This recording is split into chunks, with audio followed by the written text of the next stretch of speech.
स्वागत है आप सबका अपना चैनल शक्ति एजुकेशन पर। और आज हम देखेंगे आदिकाल की समय सीमा विभिन्न विद्वानों के अनुसार।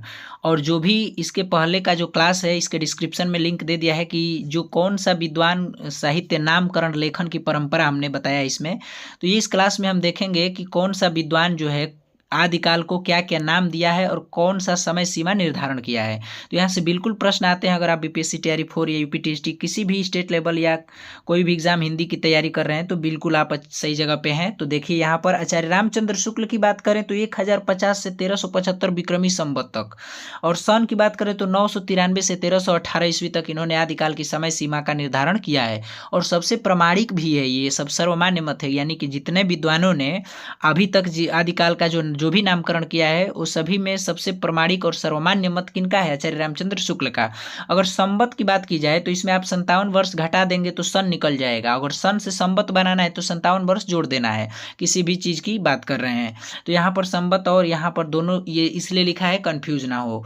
अब दूसरे विद्वान की बात करें डॉक्टर राम कुमार वर्मा, तो इन्होंने सन 693 ईस्वी से 1693 ईस्वी तक माना है आदिकाल की समय सीमा को। और राहुल सांकृत्यायन जो थे इन्होंने 760 से 1300 ईस्वी तक इन्होंने आदिकाल की समय सीमा का निर्धारण किया है।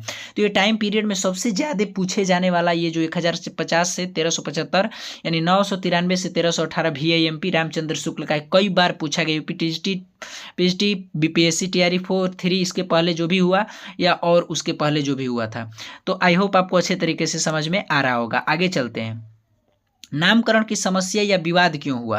तो नामकरण की समस्या करने में और विवाद और अलग अलग विद्वानों ने अलग अलग नामकरण क्यों किया, इसका एक कारण था कि इस काल में देखिए एक जैसी साहित्यिक प्रवृत्ति का ट्रेंड नहीं था। ये नहीं था कि साहित्य में जैसे कि प्रकृति के बारे में, राजाओं के बारे में या इस तरह से एक ट्रेंड के तौर पे नहीं हो रहा था, नहीं साहित्य की रचना हो रही थी। इसमें अलग अलग प्रवृत्तियां अपनाई जा रही थी, जिसमें एक तरफ अगर वीर गाथात्मक ग्रंथ लिखे जा रहे थे जैसे पृथ्वीराज रासो से लेकर बिसलदेव रासो, जितने भी रासो ग्रंथ हैं तो ये लिखे तो जा रहे थे, लेकिन दूसरी तरफ ये भी देखा गया कि धार्मिक और लौकिक साहित्य भी, सिद्ध साहित्य, नाथ साहित्य, जैन साहित्य ये भी लिखा जा रहा है प्रचुर मात्रा में। तो विद्वानों में कंफ्यूजन हो गया। तो कुछ विद्वानों ने जिस तरह से उन्होंने इस पर अध्ययन किया और इसको जाना तो अपने मत के अनुसार अलग अलग आदिकाल का नामकरण कर दिया। अब आपको समझ में आ गया होगा कि ये जो आदिकाल का हम नामकरण पढ़ते हैं कि ये जैसे कि आचार्य हजारी प्रसाद द्विवेदी द्वारा और राहुल सांकृत्यायन द्वारा, विश्वनाथ प्रसाद मिश्र द्वारा अलग अलग नामकरण किया गया है। क्यों किया गया? क्योंकि उन लोगों ने उस काल को अपने मत, अपने बुद्धि से इसको अध्ययन किया और उन्होंने अपना अपना विचार प्रस्तुत किया। तो आइए यहाँ पर देख लेते हैं कि कौन सा विद्वान क्या नाम देते हैं। तो अन्य विद्वानों ने जो नाम दिया है, सबसे पहले अगर नाम की बात करें तो जॉर्ज ग्रियर्सन जो थे सर्वप्रथम नामकरण करने वाले आदिकाल के विद्वान हुए। चारण काल नाम दिया। बिल्कुल VIMP आपको वही पढ़ना ही है जो आने वाला है बिल्कुल एग्जाम में, यहाँ से 1 से 2 नंबर का, बहुत छोटे छोटे स्लाइड में। तो वीडियो में अंत तक बने रहिए। और हमने कैसे यूपीटीएसटी में 115 प्लस क्वेश्चन सही किए थे और एनवीएस में कैसे हमने क्वालिफाई किया, ये आपको बिल्कुल रणनीति में बताऊंगा। तो यहाँ पर बने रहिए अंत तक। और यहाँ पर आप देखेंगे कि आदिकाल के विभिन्न नाम में पहला जो चारण काल का नाम आता है, जॉर्ज ग्रियर्सन जो है सर्वप्रथम नामकरण करने वाले ये विद्वान रहे। और मिश्र बंधु जो थे इन्होंने उसको आरंभिक काल कहा, क्योंकि इन लोगों को 3 भाई जो थे, श्याम बिहारी, सुखदेव बिहारी, गणेश बिहारी, श्याम बिहारी, सुखदेव बिहारी, इस तरह से आप याद रखेंगे। तो गणेश बिहारी, श्याम बिहारी, सुखदेव बिहारी को मिश्र बंधु के नाम से जाना जाता है। इन लोगों ने आरंभिक काल इसलिए नाम दिया क्योंकि इनको ये लगा कि ये साहित्य का आरंभ ही इस युग से हो रहा है, तो इसीलिए इसको आरंभिक काल ही कह देते हैं।